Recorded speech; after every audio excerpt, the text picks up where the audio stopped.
안녕하십니까. 반도체 소식을 전하는 고독 달팽이 김석준 소장입니다. 챗 GPT를 만들었던 오픈 AI의 샘 알트먼 CEO가 한국에 와서 우리나라 정부를 만나고 삼성전자를 만나고 SK 하이닉스를 만나서 LOI를 했습니다. 근데 삼성전자와 오픈 AI가 맺은 LOI하고 SK하고 맺은 LOI가 성격이 좀 다릅니다. 그 다른 점을 한번 살펴보겠습니다. 오늘 두 번째 이야기입니다. 스타게이트 프로젝트는 미국 백악관에서 발표를 했었죠. 2029년까지 5천억 달러, 우리나라 돈으로 700조가 넘죠. 그 돈을 들여서 거대한 데이터 센터를 미국이라든가 세계 글로벌하게 만든다는 게 주요 내용입니다. 과연 그러면 데이터 센터를 할 때는 뭐 HBM뿐만 아니고 고성능 저전력 반도체가 굉장히 많이 필요합니다. 그래서 오픈 AI 샘 알트먼은 삼성전자하고 SK 하이닉스의 역할을 조금 분리한 것 같아요. 그래서 삼성전자는 대규모 추론 서비스에 필요한 저전력 반도체 GDDR을 얘기를 하는 거죠. 그리고 SK 하이닉스한테는 학습 훈련에 필요한 HBM을 요청을 하면서 공급망의 역할을 분리한 것입니다. 그래서 오픈 AI가 훈련이냐 추론이냐에 따라서 삼성이냐 SK하고 이렇게 LOI를 조금 다르게 맺은 것 같습니다. 스타게이트 프로젝트는 앞에서 말씀드린 것처럼 뭐 오픈 AI, 소프트뱅크, 오라클 이렇게 세 개 회사가 앞서서 끌고 가고 있죠. 그래서 오픈 AI는 운영 및 기술 주도 AI 워크로드 배치 및 전반적인 관리를 담당할 것으로 보이고, 소프트뱅크는 뭐 요즘 소프트뱅크가 오픈 AI하고 약간 찌그럭찌그럭거리는 것 같아요. 이 5천억 달러를 어떻게 조달을 할 것인가에 대해서 뭐 이렇게 규모가 조금 줄어드니 많이 이런 얘기가 있는데, 뭐 하여튼 그래도 큰 틀에서는 달라진 것은 없고, 소프트뱅크의 손정우 회장은 주요 자본 공급자, 돈주예요. 쩐주예요, 쩐주. 그래서 데이터 센터 설계, 전력 인프라 설계 등에서 기여할 가능성이 많고, 오라클은 이제 클라우드 인프라 제공 및 데이터 센터 구축 파트너로 참여를 하게 되는 겁니다. 25년 1월 21일 날 백악관에서 발표가 됐죠. 그리고 2월 달에 비밀리에 소프트뱅크의 손정우 회장이 한국을 방문했죠. 비밀인데 다 알려졌죠. 그래서 손정우 회장하고 샘 얼트먼하고 이재용 회장이 만났었죠. 그래서 그때 만나서 삼성이 이렇게 스타게이트 프로젝트에 적극적으로 참여를 할 것이라고 봤는데 그동안 말이 없었다가 갑자기 이런 일이 벌어진 겁니다. 그래서 기타 파트너 중에서 이제 삼성전자와 SK 하이닉스가 메모리를 공급하는 약정을 맺은 거죠. 뿐만 아니라 에너지 공급이라든가 전력 인프라라든가 데이터 센터, 뭐 플로팅 그 데이터 센터 이런 것까지 얘기가 나왔죠. 한번 얘기를 쭉 풀어가 보겠습니다. 오픈 AI, 오라클, 소프트뱅크는 미국 내 5개의 신규 AI 데이터 센터 부지를 확장하여 참여 중에 있습니다.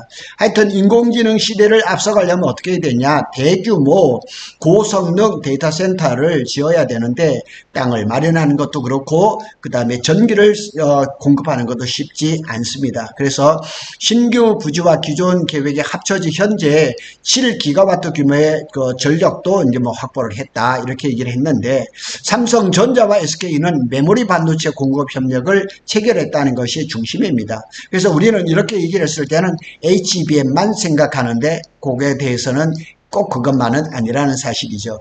그래서 실제 자금 유입이라든가 실질적인 건설 진행 등의 실행 속도는 아직 일부 제약을 받고 있다는 보도가 있어요. 그래서 소프트뱅크 측은 파트너 간의 합의 조율 등의 시간이 걸리고 있다고 언급을 했어요. 제가 좀 전에 말씀을 드렸잖아요.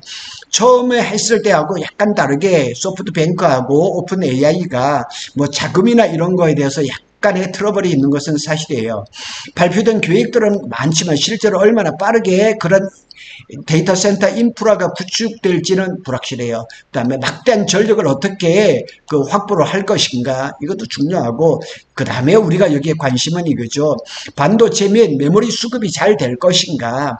그리고 90만 장이라 그러면 지금 생산하고 있는 그 생산량이 약 75%인데 그걸 다 오픈 AI에 주면은 나머지는 어떻게 할 거냐고요. 그래서 우리 정부에서 말한 것처럼 반도체 공장을 2개 정도는 더 지어야 된다. 그래서 거기 한 100조 원 정도 들어갈 건데 금산 분리법을 완화를 해서 또 이 기업을 지원을 하겠다 이런 얘기까지 나오고 있습니다. 삼성전자, SK하이닉스, 게이트 프로젝트에 했는데 성격이 달라요. 그 내용을 집중적으로 한번 살펴보겠습니다. 손정우 회장이 이렇게 국비리에 방문을 했었죠. 자, 참 이게 그 대통령실에서 했는데 참 보기 좋습니다. 국운 상승의 기운이 보이는 것 같습니다. 자, 여기에 보면 이제 LOI를 검토를 해보면 오픈 AI하고 삼성, 그다음에 오픈 AI하고 SK 하이닉스의 LOI는 다릅니다. 예, 조금 다릅니다. 그래서 미묘한 차이가 보이거든요. 그래서 분석을 한번 해보겠습니다. 공개된 사실을 가지고 한번 정리를 해보겠습니다. 자, 오픈 AI하고 삼성 SK 하이닉스는 25년 10월 1일 메모리 반도체 공급을 위한 LOI를 체결했습니다. MOU하고는 좀 다릅니다. 삼성전자 측은 오픈 AI와 전략적 파트너십 LOI를 체결했다고 공식 발표를 했습니다. 전략적 파트너, 전략적 동반자 관계, 한국하고 미국은 전략적 동반자 관계죠. 그래서 성격이 조금 달라요. SK 하이닉스한테는 이런 말을 안 썼어요. 그 얘기를 좀 해볼게요. LOI는 우리가 이제 보면 협상 초기에 최종 계약의 의도, 목표, 주요 요건을 확인하기 위해 작성되는 문서죠. 그래서 상대방에 대한 투자나 거래 의지를 표명하며 법적 구속력은 없으나 제한적이란 이렇게 얘기를 하고, MOU는 이제 양해각서죠. 이게 법적 구속력은 없죠. 그래서 LOI는, 삼성의 LOI는 삼성전자, 삼성 SDS, 삼성 CNT, 삼성중공업이 들어가 있습니다. 포괄적 협력 관계입니다. 좀 다르죠? 예, 확실히 다릅니다. 근데 요렇게 이제 계열 3사가 지금 여기 하는 것은 데이터 센터, 플로팅 데이터 센터 이런 쪽에 관계가 되어 있는 것을 볼 수가 있습니다. SK 하이닉스는 측은 조금 달라요. 메모리 반도체, 즉 HBM 공급에 중심을 두는 역할이 명시가 되어 있습니다. 그리고 SK 그룹 차원에서는 AI 데이터 센터 건설과 협력 MOU도 함께 체결된 것으로 보도가 되고 있습니다. 그래서 삼성의 LOI의 공식 발표문에서는 다음과 같은 키워드들이 나타나고 있습니다. 잘 보세요. 저전력 메모리 반도체 공급, GDDR 같은 거 삼성이 지금 독점적으로 잘하고 있죠. 데이터 센터 설계, 운영, 해양, 이게 부유식 이제 플로팅 데이터 센터를 개발하고, 요거는 이제 삼성중공업하고 관계가 된 거죠. 클라우드 및 AI 인프라 이제 협업에 대해서 얘기가 하고 있습니다. 그래서 두 계약 간의 차이점을 유출을 해보면 다음과 같습니다. 표로 만들었습니다. 제가 다 설명을 드릴 수가 없고요. 간략하게 보면 전략적 파트너십 LOI라고 딱 해놨고, 오픈 AI와의 전략적 파트너십이라고 얘기를 했습니다. 그래서 부유식, 플로팅 데이터 센터, 해양 인프라 같은 바다에다가 데이터 센터를 만든다는 거예요. 그러면은 땅을 사야 할 필요도 없고, 그 다음에 이렇게 또 이게 쿨링 시스템이 좀 좋은지 하든 그런 게 있고, SK 쪽의 LOI는 이제 주로 HBM에 관계가 돼 있고, 공급 LOI 플러스 MOU라는 이런 게 조금 달라요. 그래서 그런 것들이 어떤 시너지를 낼지는 조금 더 한번 두고 보겠습니다. 왜 이런 차이가 있을까요? 배경을 한번 살펴봐야죠. 사업 포트폴리오와 역량 차이죠. 삼성전자는 반도체 외다 건설, 조선, 시스템, 통합, 클라우드 다양한 계열사를 보유하고 있어요. SK도 마찬가지예요. 그러나 이제 그거하고 조금 다르죠.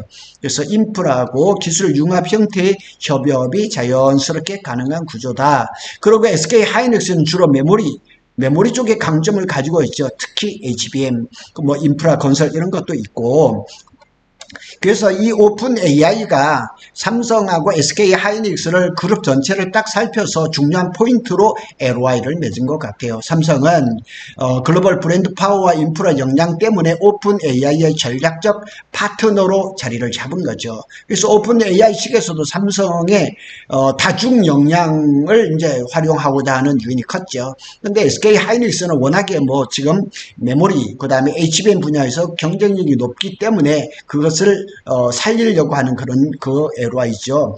그리고 이제 부유식 뭐 데이터 센터라든가 해양 인프라 등은 기술적으로나 운영적으로 리스크가 커요. 그래서 삼성 쪽에서도 LY 속에 보면 이제 이런 그 단어들이 있죠. 검토라든가 탐색이라든가 공동 개발이라든가 이런 문구들이 들어갔어요. 애매한 표현들이 다소 포함되어 있어요. 여기에는 이제 사업 확장 가능성을 열어두되 이제 실행 의무를 강하게 묶어 보이지 않, 그러니까 리스크를 줄이려고 하는 그런 모습이 보이는 거예요.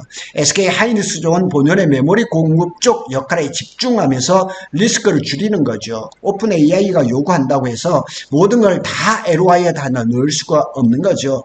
그래서 제가 이제 제 나름대로 한번 더 분석을 해봤는데, 삼성 LY의 핵심 포인트와 SK 하이닉스 LY의 핵심 포인트, 이렇게 딱 해보면, 삼성전자 LY는 오픈 AI의 전략적 플랫폼 협력자, 이겁니다. 그래서 이런 전략적 플랫폼, 그러니까 여러 방면에서 전략적 플랫폼 협력자다. 뭐 반도체도 잘하죠. 데이터 센터를 뭐 어떻게 설계 건설하는데 다 잘하죠. 그래서 단순한 메모리 공급자가 아니라 인프라 시스템 미래 기술 영역까지 다 집어넣은 거예요. 약간의 리스크가 있겠지만은 조금 폭넓게 해본 거고, SK 하이닉스의 LY는 핵심 메모리 공급자, 핵심 메모리 HBM을 얘기하죠. 국내 AI 인프라 일부를 협력한다는 얘기죠. 그러니까 호남 쪽에다 데이터 센터를 만들고 삼성은 포항 쪽에다 데이터 센터를 만들겠다는 얘기죠. 그래서 이 역할이 이렇게 나눠져 있어요. 그리고 메모리 반도체 강점을 최대한 살리면서 향후 인프라 협업에 진입의 여지를 남겨둔 거죠. 참, 그래서 칼자루는 오픈 AI가 쥐고 있는 것은 아니고 한국의 삼성하고 SK 하이닉스가 쥐고 있다는 거죠. 그래서 오픈 AI가 정말로 월 90만 개의 고성능 이 D램이 필요하냐, 그게 확인이 된다 그러면 우리는 뭐 공장을 평택의 P5 그 다음에 용인의 Y1 팹 같은 걸 빨리 지어서 그 캐파를 더 늘려줄 수도 있는 거죠. 이미 벌써 시작했기 때문에 오픈 AI의 의지라든가 아니면 오픈 AI의 LY가 아니라 그거보다 더 구속력 있는 어떤 계약서 단계까지 간다면 삼성하고 SK 하이닉스가 좀 더 강력하게 좀 밀어붙이지 않을까. 그래서 저는 이번에 LY를 보면서 과연 삼성전자가 평택 캠퍼스의 P4의 마감, 그 다음에 P5를 시작하고 P6에 대해서는 아무도 지금 얘기를 안 하고 있는데 이러한 부분들이 구체화되는 계기로 삼았으면 어떻겠냐 하는 생각이 듭니다. 구독 달팽이는 삼성전자와 SK 하이닉스 오픈 AI의 이번 LY 성격을 한 번, 두 번 정도 더 말씀을 드리도록 하겠습니다. 구독 달팽이는 추석 연휴에도 방송을 계속하도록 하겠습니다. 감사합니다.